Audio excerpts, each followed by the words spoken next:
Hello bachcho, let's read the question. The question says, which of the following statements is correct? A. Prokaryotic cells have a well-defined nucleus. B. Eukaryotic cells have no mitochondria. C.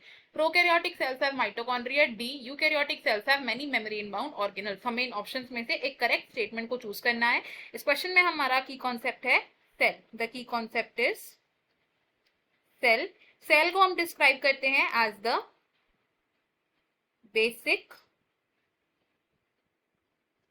structural and functional unit of all life forms. अब cells mainly होते हैं two types के, which are the prokaryotic cells and eukaryotic cells. जो prokaryotic cells होते हैं इनमें well defined nuclear region absent होता है. दे हैव नो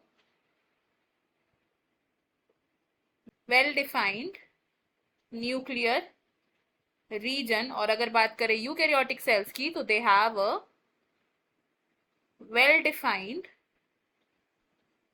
न्यूक्लियर रीजन. प्रोकैरियोटिक सेल्स में एक ट्रू न्यूक्लियस एब्सेंट होता है. They have no true nucleus. Whereas जो यूकैरियोटिक सेल्स होते हैं उनमें एक true nucleus is present. Prokaryotic cells में मेम्ब्रेन बाउंड ऑर्गेनल्स एब्सेंट होते हैं. They do not have membrane bound organelles. और यूकैरियोटिक सेल्स में देयर आर many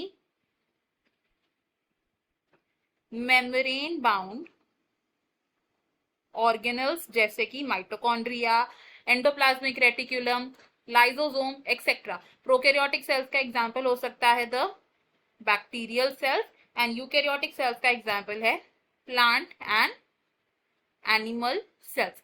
अब अगर हम अपने ऑप्शन देखें इसमें से हमारा ऑप्शन ए रॉन्ग हो जाएगा बिकॉज प्रोकैरियोटिक सेल्स में वेल डिफाइंड न्यूक्लियस एब्सेंट होता है. ऑप्शन बी भी रॉन्ग होगा बिकॉज यूकैरियोटिक सेल्स में माइटोकॉन्ड्रिया प्रेजेंट होता है. ऑप्शन सी भी रॉन्ग है बिकॉज प्रोकैरियोटिक सेल्स में माइटोकॉन्ड्रिया एब्सेंट होता है. एंड ऑप्शन डी होगा हमारा यहाँ पर correct option because eukaryotic cells में मेम्ब्रेन बाउंड ऑर्गेनल्स प्रेजेंट होते हैं. इस क्वेश्चन में हमारा फाइनल आंसर ऑप्शन डी होगा. I hope you have understood it well. Best of luck. Thank you.